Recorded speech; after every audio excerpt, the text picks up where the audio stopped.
La Copa Lleida, que agrupa els millors equips de la província, ja coneix el seu primer semifinalista. És el Futbol Club Les Borges, que es va imposar al Solsona després de remuntar el 2-1 advers que tenia del partit d'anada. El Borges Blanques és el primer equip classificat per les semifinals de la Copa Lleida. Els de les Garrigues es van desfer del Solsona per 3-1, resultat que els dona l'accés a la següent ronda.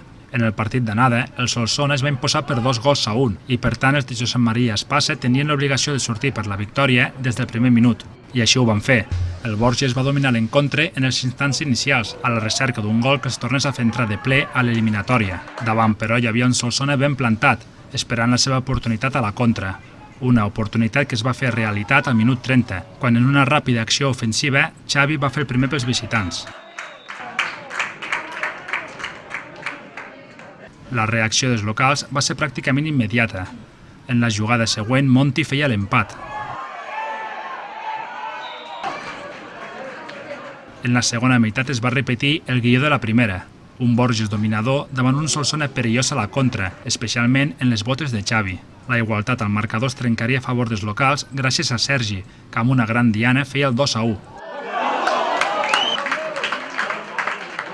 Ja en els últims minuts de partit, al límit del temps reglamentari, Monti feia el 3-1 definitiu i donava la classificació al Borges.